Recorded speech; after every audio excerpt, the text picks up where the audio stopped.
बिस्मिल्लाहिर्रहमानिर्रहीम। तुमसे है पाकिस्तान में खुश आमदीद। मैं हूँ साजिद हुसैन। मजबूत मुस्तहकम पाकिस्तान पर हम बात करते हैं कैसे मुल्क व मिल्लत की तामीर और तरक्की में हमने अपना किरदार अदा करना है। हम अपना किरदार कैसे अदा करेंगे कि ये मुल्क तरक्की करे, इस पे हम बात करेंगे कि हमारी क्या रिस्पॉन्सिबिलिटीज़ हैं बीइंग अ सिविल सिटीज़न। हुक्मरानों की क्या रिस्पॉन्सिबिलिटीज़ हैं, वो हुक्मरान है इस मुल्क के, तमाम एसेट्स उनके हाथ में हैं, तमाम लॉ एंड ऑर्डर से लेके रिसोर्सेस मादनियात सब उनके हाथ में है।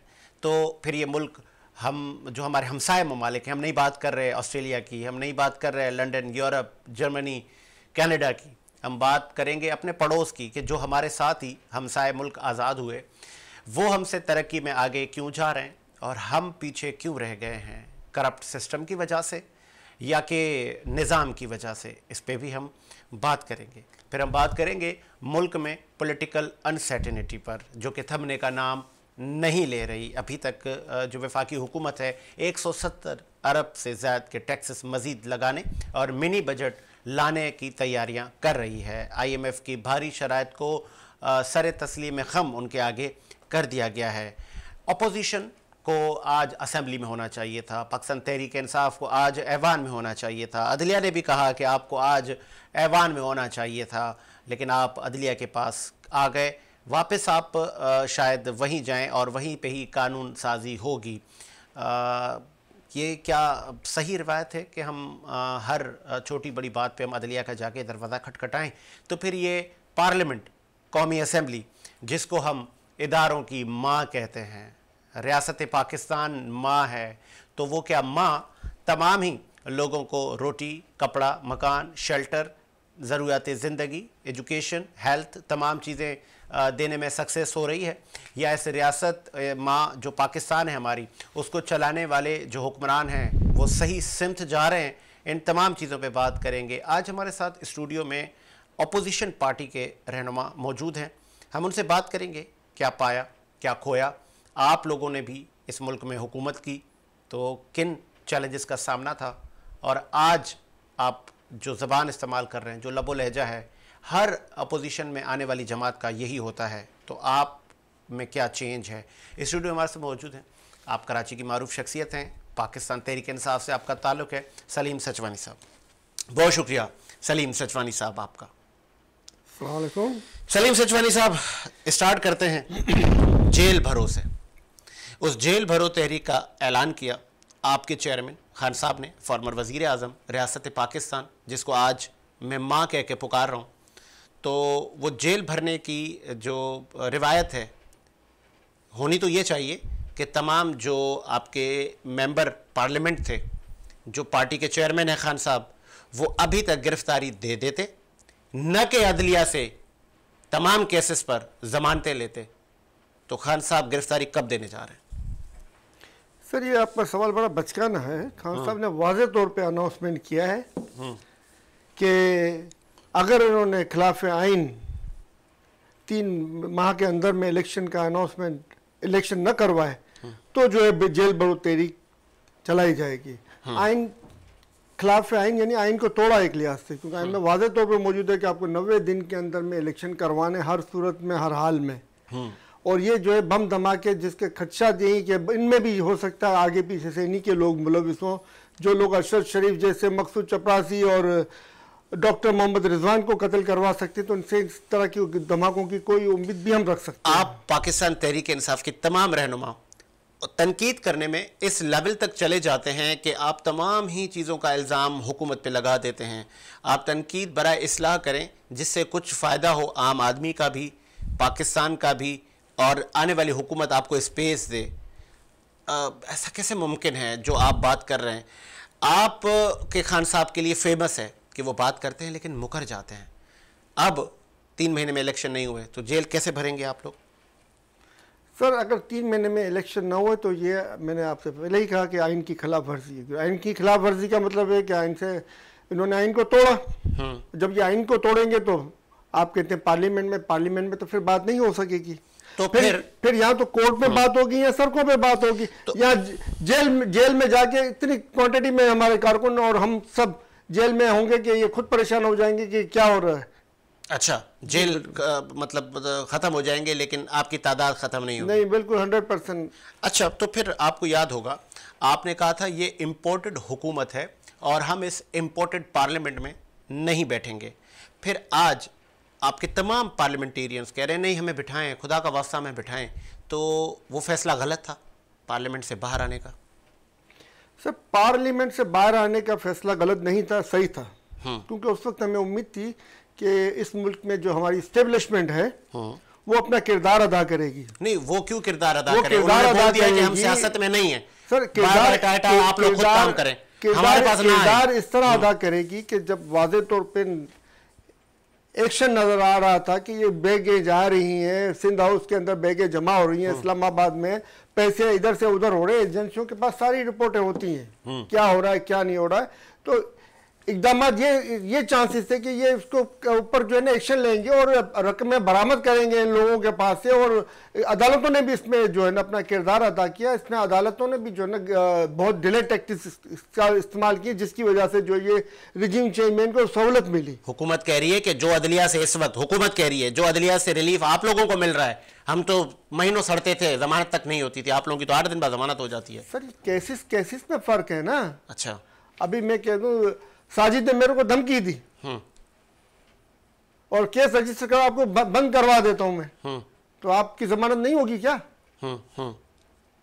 होगी ना जमानत। ऐसा ही। अब इनके केसेस ये, उन्होंने अरबों रुपए लूटे हुए हैं, मकसूद चपरासी और दीगर, अरशद शरीफ और दीगर को मारने के इल्जाम हैं इनके ऊपर, खान साहब के ऊपर कातलाना हमला करने के इल्जाम हैं इनके ऊपर, और ये जो है वो नवाब बने हुए हैं, कोई पूछने वाला नहीं है। इल्जाम लगाना सलीम सचवानी साहब, इल्जाम लगाना आसान होता है, इस मुल्क में भी आसान है कि मैं भी आपको कह दूं कि आपने चोरी की है, लेकिन वो मुझे साबित करनी है। साबित सदर आसिफ अली जरदारी ने जिहादी तंजीमों को फंडिंग की, पैसे दिए कि खान साहब की जान ले लो, ये इल्जाम है खान साहब का आसिफ अली जरदारी पर।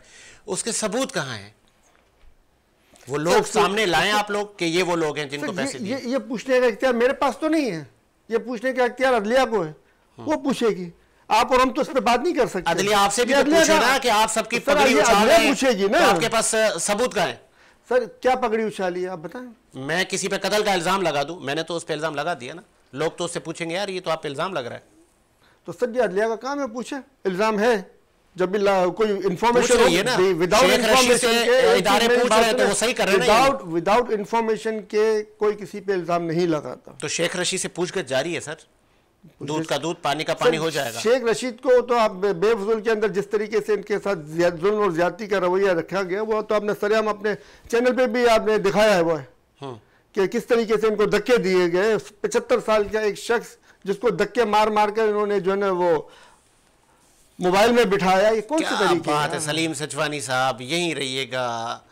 एक खातून फरियाल तालपुर जिसकी उम्र 50 से भी ज्यादा है, उसको रात को इदारे के अफसरान उठाने लेकर आए थे, घसीट रहे थे उसको। सर, गलत है। तो आपकी हुकूमत में हो रहा था ये सब? सर, जिन्होंने किया उसके ऊपर एक्शन होना चाहिए, चाहे किसी भी हुकूमत में हो। तो आप कहे ये हमारी हुकूमत की गलती थी, तो मैं किस तरह कह सकता हूँ? मुझे मेरे इल्म में ही नहीं है कि ये चीज हुई है और नहीं हुई। मैं आपको बता रहा हूँ, तो आप बता रहे, तो मैं इसका जवाब भी दे रहा हूँ आपको, गलत नहीं होना चाहिए, जिन्होंने किया उसके ऊपर कार्रवाई होनी चाहिए। मरियम नवाज साहिबा को भी ऐसे ही घसीटा गया। मरियम नवाज साहिबा का केस डिफरेंस था, उन्होंने कायदे के मजार की तौहीन का केस था। अच्छा। और मरियम नवाज को गिरफ्तार नहीं किया गया था, कमरे के दरवाजे तोड़े मरियम नवाज को प्राइवेसी का ख्याल नहीं किया गया। ये तरीका गलत है, नहीं होना चाहिए, ये तरीका गलत है। हुकूमत करने वाले कौन थे? माफी किसने मांगी थी? क्या आपके इल्म में नहीं है? करने वाले कौन थे और माफी किसने मांगी थी? क्या आपके इल्म में नहीं है? और जो आज हो रहा है उसके बारे में आपका क्या ख्याल है? चले, आज जो मखलूद चपरासी का कत्ल हुआ उसके बारे में आपकी क्या है? आज जो अरशद शरीफ का कत्ल हुआ उसके बारे में आपकी क्या राय है? आज जो डॉक्टर रिजवान का कत्ल हुआ उसके बारे में आपकी क्या राय है? आज जो डॉक्टर सरफराज का जो तैयार हेलीकॉप्टर जो है वो हादसे उसके बारे में आपकी क्या राय है? सारे का सारे मौजूदा गवर्नमेंट में हुए ना, तहकीकात होनी चाहिए, सारे का सारे मौजूदा गवर्नमेंट में। आपको कुछ सुनवाना चाहता हूं, ये नई पंजाब की जो हुकूमत आई है उन्होंने जो जिसका मैंडेटेड इलेक्शन करवाना। साहब सलीम साहब को सुनवाएं कि तहरीक इंसाफ के चेयरमैन जनाब इमरान खान साहब साबिक वजीर आजम क्या क्या कहते थे और हुआ क्या क्या। उसको किस तरह आज पीटीआई के जो रहनुमा हैं वो डिफेंड करेंगे। प्रोड्यूसर साहब जरा सुनवाइएगा साबिक वजीर आजम इमरान खान साहब क्या कहते थे अपने दौरे हुकूमत में और उससे पहले। ना अमेरिका ना IMF किससे भिखारियों की तरह कर्जे नहीं लेने, एड नहीं लेनी। 100 अरब रुपया पाकिस्तानियों पे कर्जा चढ़ता है, जब डॉलर के सामने रुपया 1 रुपया गिरता है। इमरान खान मर जाएगा लेकिन कभी भीख नहीं मांगेगा। ये कभी उम्मीद ना रखना अगर इमरान खान का आपका प्राइम मिनिस्टर हो तो भागा फिर दुनिया में पैसे मांगते हुए मैं खुदकुशी कर लूंगा बिना पैसे मांग। पाकिस्तान ने भी पैसा ही नहीं किया। जी आपने सुना कि साबिक वजीर आजम क्या कह रहे थे। आपने सुना सलीम साहब, बहुत पुराने क्लिप थे, उन पे तारीख भी लिखी हुई थी कि इमरान खान साहब मरना पसंद करेगा, IMF के पास नहीं जाएगा। खान साहब IMF के पास गए थे, आपको याद होगा, और बहुत देर से गए थे। इस मुल्क की हालात मईशत को देखते हुए उनको जाना पड़ा था। तो ये जो पहले आप तमाम सियासी लोग नारे लगाते हैं, मतलब इनमें हकीकत नहीं होती। सर देखिए, अब आप जरा गौर करें इत्मीनान और सुकून से, बगैर किसी तासुब के, कि खान साहब ने एक अच्छी बात की थी कि इन्होंने कहा था मैं कर्जा ले नहीं जाऊंगा, मगर जब वो मुल्क के इक़्तिदार पर आए तो उन्होंने देखा कि 6 से 6.5 से 7 अरब डॉलर का कर्जा विदिन 1 मंथ देना है और खजाने में सिर्फ 9 अरब डॉलर पड़े हुए हैं। उन्होंने उस वक्त भी जो है ना तकरीबन दिवालिये के करीब मुल्क को पहुंचा दिया था। उसके बाद आपके सामने कोविड की सूरत हाल शुरू हो गई थी, इस 2 साल तकरीबन इसमें निकले।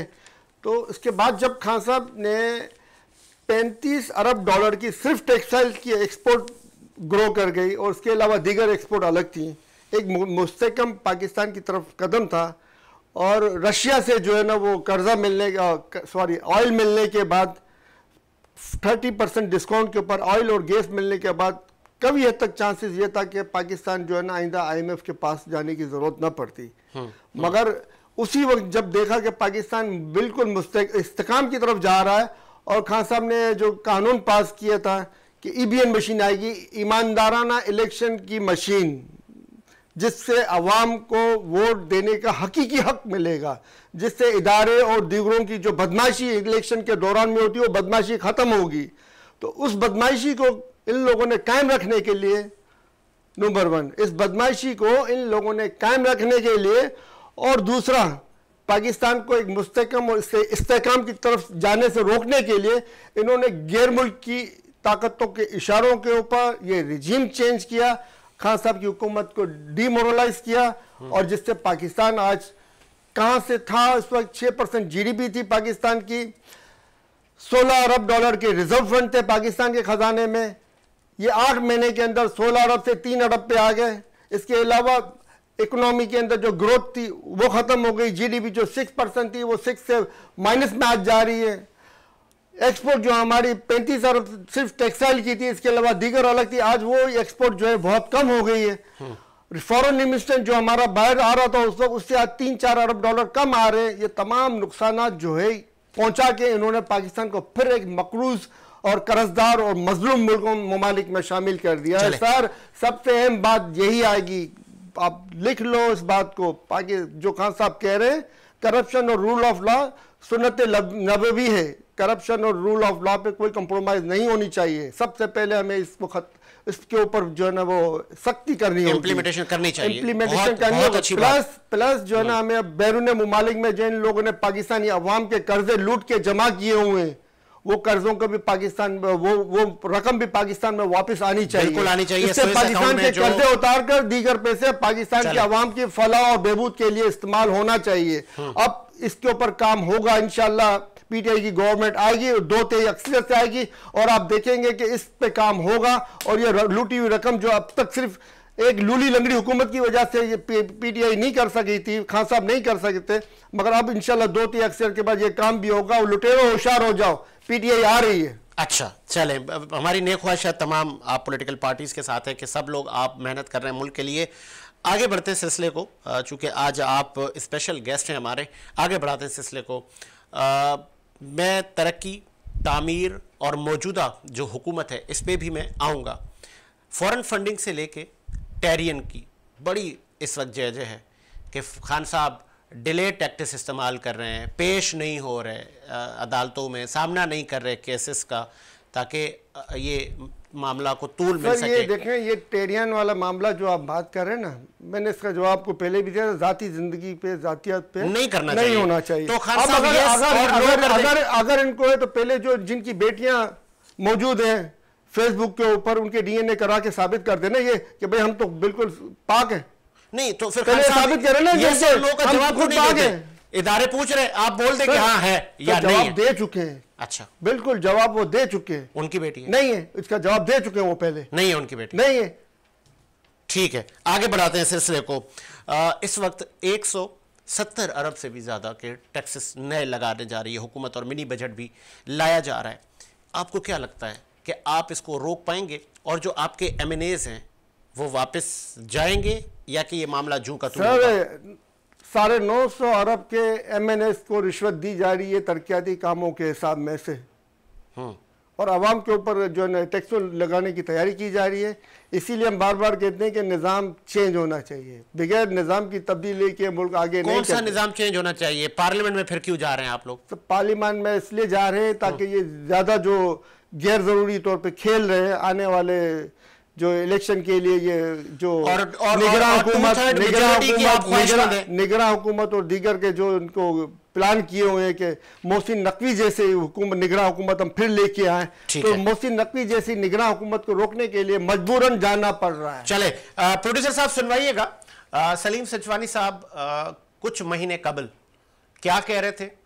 पाकिस्तानी पार्लिमानी निज़ाम में आज ये 2/3 मेजोरिटी के ख्वाहिशमंद हैं। आज इनकी ख्वाहिश है कि हम 2/3 अक्सरियत से आ जाएंगे 2023 में, अगर इलेक्शन होते हैं तो फिर हम ये जहां जहां पे लूप होल्स हैं हम उन पे काम करेंगे। सुनवाइएगा प्रोड्यूसर साहब, सलीम सचवानी साहब क्या कह रहे थे कुछ महीने पहले। जब तक ये निज़ाम चेंज नहीं होगा उस वक्त तक तब्दीली नहीं आ सकती, इस मुल्क की बेहतरी नहीं आ सकती। इस मुल्क की बेहतरी के लिए वही हल है कि इस्लामी सदारती निज़ाम लाया जाए और बीच में जो चोरों और डकैतों का जो निज़ाम है और चोर और डकैत मुसल्लत होने की जो इजाज़त दी जाती है और चोरों और डकैत को जो खुली छूट जाती है, जो निज़ाम इंसाफ जो इस्लाम दीन की बुनियाद है, वो निज़ाम इंसाफ सबसे पहले ये कायम होना चाहिए। आपने सुना कि सलीम सचवानी साहब कह रहे थे कि ये निज़ाम तब्दील हो जाना चाहिए। आपको याद होगा कि जब पीटीआई इक़्तिदार में थी तो उस वक्त भी चेमा गोइयाँ थीं कि खान साहब असेंबलियाँ तहलील कर देंगे और सदारती निज़ाम इस मुल्क में राइज हो जाएगा, जो कि न हो पाया।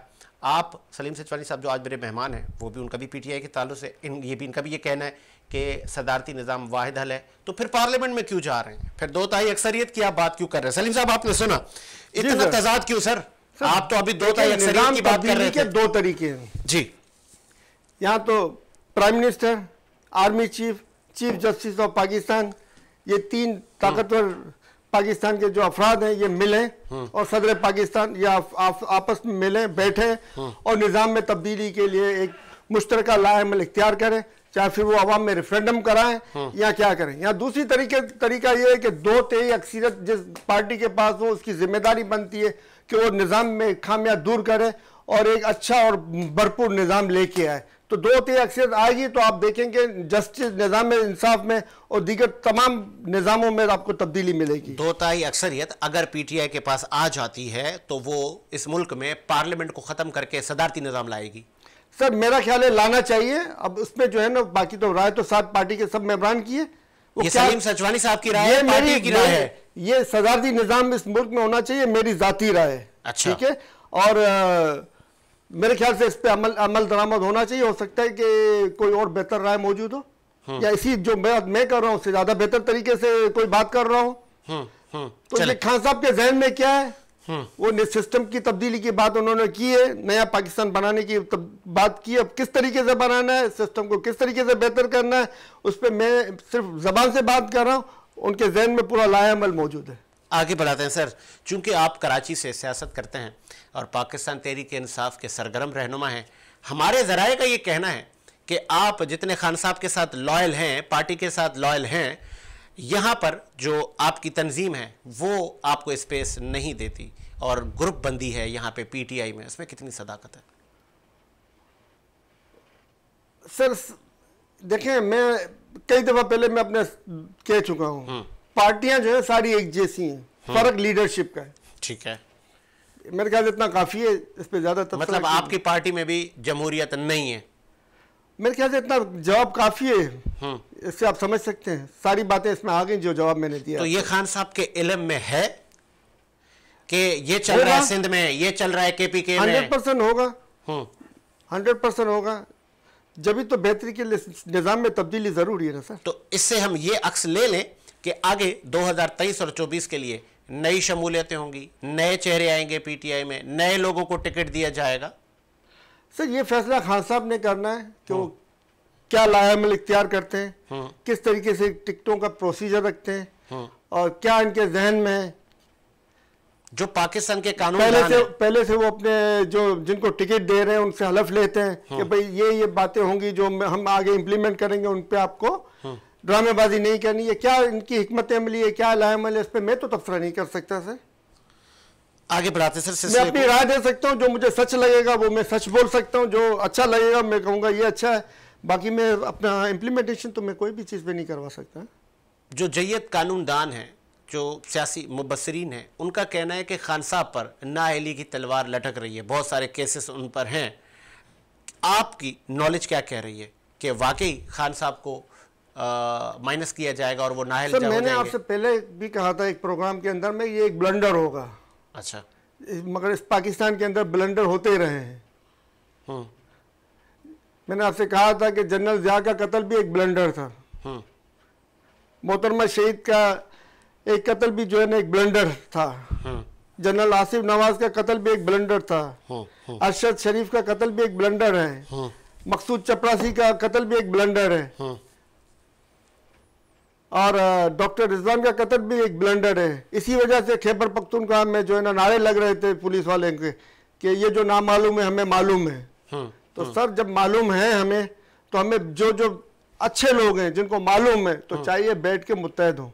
क्यों कि आज वो माफिया जो है, चंद लोगों का माफिया, वो मुत्तहद होकर पूरे मुल्क का बेड़ा गर्क कर रहा है, पूरे मुल्क को तबाही की तरफ ला रहा है। तो जो अक्सरियत जो है वो अब तक मुत्तहद नहीं हुई है। खान साहब का कहना है कि जब मैं इख्तिदार में था तो मेरे पास इतने इख्तियारात नहीं थे। आज वो तमाम चीजें, रेंजर साहब ने बड़ी अच्छी बात की थी, बोला हमारे मुल्क में अच्छे लोगों की कमी नहीं है, मगर मसला ये है कि हमारे अच्छे लोग यूनाइटेड नहीं है और जो माफियाज के लोग हैं वो यूनाइटेड है।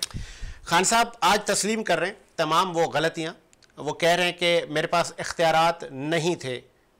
तो उस वक्त की याद होगा आपको, अपोजिशन कहती थी कि खान साहब आप सिलेक्टेड हैं, फैसले कहीं और से हो रहे हैं, और खान साहब आज उसका एतराफ़ कर रहे हैं कि मेरे पास इख्तियारात नहीं होते थे। तो खान साहब को ये इक़्तिदार उसी वक्त छोड़ देना चाहिए था जब उनको इस सिस्टम, जिसको आप सिस्टम कहते हैं, काम नहीं करने दिया जा रहा था, तो उनको इस्तीफा दे देना चाहिए था। कौम के आगे सुरखरू होते कि ये मेरा इस्तीफा है, अगर आप मुझे काम नहीं करने आती। अगर आप जाते हो किसी इसमें और आपके हाथ के ऊपर पत्थर रखा हुआ है, अगर आप जल्दी से खींचोगे ना तो रगड़ से आपके हाथ भी जख्मी हो जाएगा। तो इसको इत्मीनान और सुकून से हटा के फिर आपको हाथ उठाना पड़ेगा। अच्छा जी, तो खान साहब ने भी यही हिकमत अमली इख्तियार की, उन्होंने इत्मीनान और सुकून से बर्दाश्त किया है बहुत कुछ, और आपसे और मेरे से कई गुना बातें इनको मालूम है जो अभी तक उन्होंने सगिया रास में रखी हुई होंगी।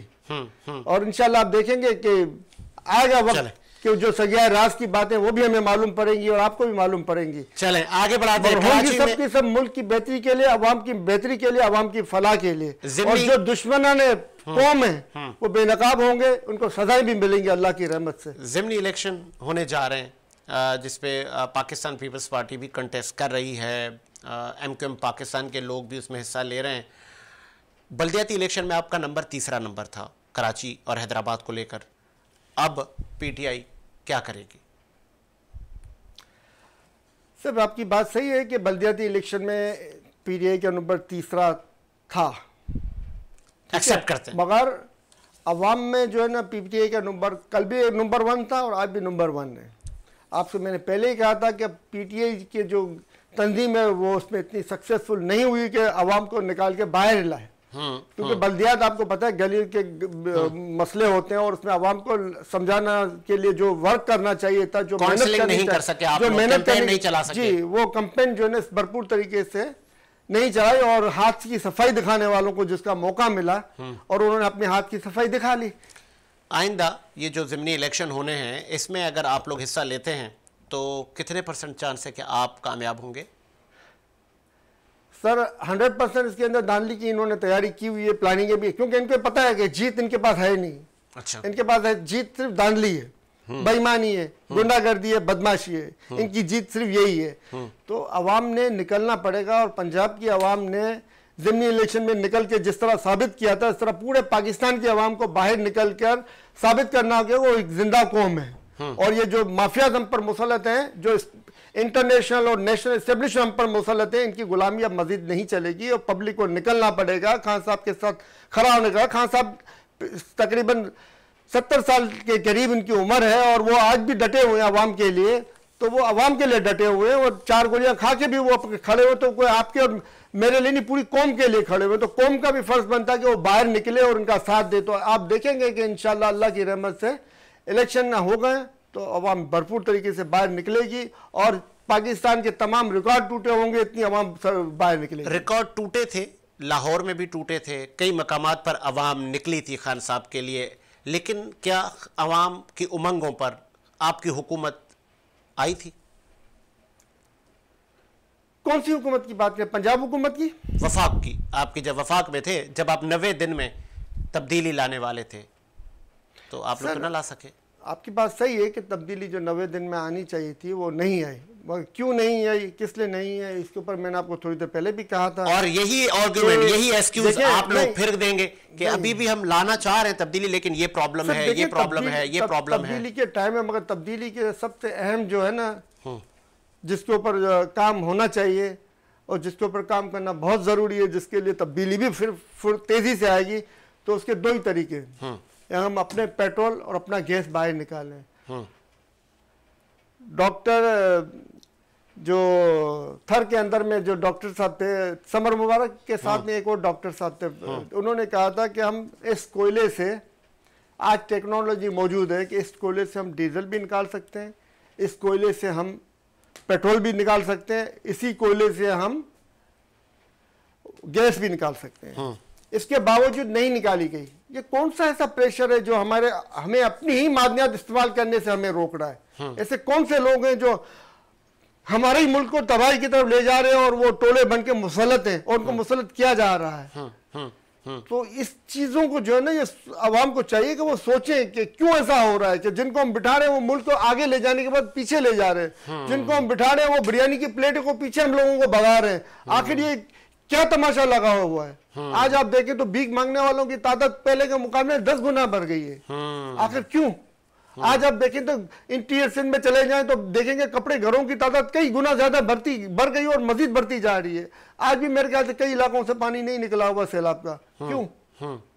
अब अवाम को सोचना होगा, अपने हक के लिए बाहर निकलना होगा, निकल के साबित करना होगा कि हम मुसलमान हैं, हम पाकिस्तानी हैं और हमें सुन्नत नबी पे अमल करना है और सुन्नत अहले बैत पर हमें अमल करना है और हमें साबित करना है कि हम दुनिया की एक अच्छी कौम है। मैसेज क्या देंगे नौजवानों को कि किस तरह मुल्क व मिल्लत की तरक्की तामीर में वो अपना किरदार अदा करें और कैसे वो जो वोट की अहमियत है उसको समझते हुए आगे वोट कास्ट करें? क्या मैसेज देंगे? मैसेज हमारा यही है कि देखें, हज़रत उमर रजी अल्लाह ताला अन्हु के ज़रिए में जब खुलफा राशिदीन का दौर था तब एक आम से बंदे ने इनसे पूछ लिया, तेरे पास दूसरा कुर्ता कहाँ से आया? क्या बात है, सुभान अल्लाह। तो जब आप समझो कि आप ऐसे लोगों को वोट दो जिनसे आप पूछ सकोगे भाई ये कहाँ से आए तुम्हारे पास ये प्रॉपर्टियाँ। आज हम पूछ नहीं सकते, आज हम बात करते हैं तो बात करने वाले जेलों में जाते हैं, बात करने वाले जो है वो अज़ियतें उठा रहे हैं, बात करने वाले जो लीडरशिप है उनको साथ बुरा सलूक हो रहा है। तो हमें ये सोचना पड़ेगा, हमें ये समझना पड़ेगा और हमें इसी सोच से वोट देना है कि हमें ऐसे लोगों को वोट देना है जो हुजूर सल्लल्लाहु अलैहि वसल्लम के दौर के ऊपर यकीन रखते हो, जो अहले बैत के दौर पे यकीन रखते हो, जो खुलफा राशिदीन के दौर पे यकीन रखते हो और जो उम्मत को जोड़ते हो, उम्मत को तोड़ते ना हो। कुरान शरीफ पढ़े, माने के साथ में आपको कोई ऐसी बात नहीं मिलेगी कि फला फिरका ये होगा, वह फला फिरका ये होगा। कितने फिरके होंगे हुजूर सल्लल्लाहु अलैहि वसल्लम को बता दिया गया था। सही। मगर आज फिर अब देखें तो कोई किसको बुरा भला कहने में लगा हुआ, कोई किसको यहूद और नसारा जो हमारे असल दुश्मन है, जिनके बारे में वाज़े तौर पे लिख के बता दिया गया था कि ये होंगे आपके दुश्मन, आज हम उनको भूल के बैठे हुए हैं। हम असल दुश्मन से हमारी आंखें बंद है। मैं एस्टेब्लिशमेंट को भी मैं कहता हूँ, साथ ही में कलाम पाक की ये 3 आयत में सुनाता हूँ आपको। बिस्मिल्लाहिर्रहमानिर्रहीम। तुम ये बात जरूर महसूस कर लोगे कि मुसलमान से सबसे पहले सख्त दुश्मनी रखने वाली एक तो यहूदी हैं और दूसरे वो लोग हैं जो खुलकर शिर्क करते हैं। और तुम ये बात भी जरूर महसूस कर लोगे कि गैर मुस्लिमों में मुसलमानों से दोस्ती में करीब तर वो लोग हैं जिन्होंने अपने आप को नसरानी कहा है। इसकी वजह यह है कि इनमें बहुत से इल्म दोस्त आलिम और बहुत से तारिकुल दुनिया दरवेश हैं। ये वजह भी है कि वो तकब्बुर नहीं करते। तकब्बुर की जो बातें हैं, आपको पता है तकब्बुर के लिए कलाम पाक में कितने सख्त आयत शरीफ मौजूद हैं। और आज हम देखें तो हमारे इधर में तकब्बुर के दरिया बह रहे हैं। जिसके पास थोड़ी सी पावर है तो उसकी कॉलर ऐसी अटक रही है जैसे वो पता नहीं इसको क्या कुछ मिल गया है, उसके बस में नहीं है वो वीगो अपनी गाड़ी किसी पे चढ़ा दे। बिल्कुल बिल्कुल। एक और मैं आयत शरीफ आपको सुनाता हूँ जी। बिस्मिल्लाहिर्रहमानिर्रहीम। ये तो यूं कहते हैं कि जो कुछ है यही दुनियावी ज़िंदगी है और हम मरकर दोबारा ज़िंदा नहीं किए जाएंगे। तो ये आज जो हम आखिरत को भूले बैठे हुए हैं, तो हमें आखिरत को याद रखना चाहिए और कम से कम कि हमें अल्लाह के हुजूर जवाब भी देना है। तुर्की में जो ये सानिया हुआ, इससे भी सबक सीखना चाहिए 1 मिनट के अंदर। बिल्कुल। सामान 100 बरस का पल की खबर नहीं, वो वाला हिसाब है हमारा। मैं आपको एक और आयत शरीफ सुनाता हूँ सर, आज मैं आपके लिए और खासतौर पे ये आयत शरीफ में एस्टेब्लिशमेंट के लिए आया हूँ ताकि वो रिवाइंड करके इसको आप सुने और गौर करें कि इसके ऊपर हम किस रुख पे अपने मुल्क को लेके जा रहे हैं और हमें अल्लाह के हुजूर में जवाब भी देना है। सिर्फ एस्टेब्लिशमेंट को नहीं खास तौर पे तमाम ये तो मेरे लिए भी है जी, अगर मैं तकब्बुर करता हूँ तो ये मेरे लिए भी है। अगर मैं मुनरिफ हूँ, देखें ना हम क्या उस जमाने में आए से भी थे ना, मुनकरीन आया कुरान में पाक। तो आज हम अगर अमल नहीं करते हैं तो हम क्या हुए? ऐसा ही है, हम क्या हुए? मैं इस पर मजीद बात नहीं करूंगा, मगर हम क्या हुए जरा सोचे हम। ट्रू। बिस्मिल्लाहिर्रहमानिर्रहीम। तुम इस वही के जरिए इन लोगों को खबरदार करो जो इस बात का खौफ रखते हैं कि इनको इनके परवरदिगार के पास ऐसी हालत में जमा करके लाया जाएगा कि इसके सिवा न इनका कोई यार व मददगार होगा न कोई सिफारशी, ताकि वो लोग तकवा इख्तियार कर लें। बहुत खूबसूरत। ऐसी हालत में लाया जाएगा, यानी अल्लाह के हुजूर हमने जाना ही जाना, ये जहन के अंदर रखे। क्यों भूले हुए आज हम कि हमें अल्लाह के पास जाना है, उसको जवाब भी देना है।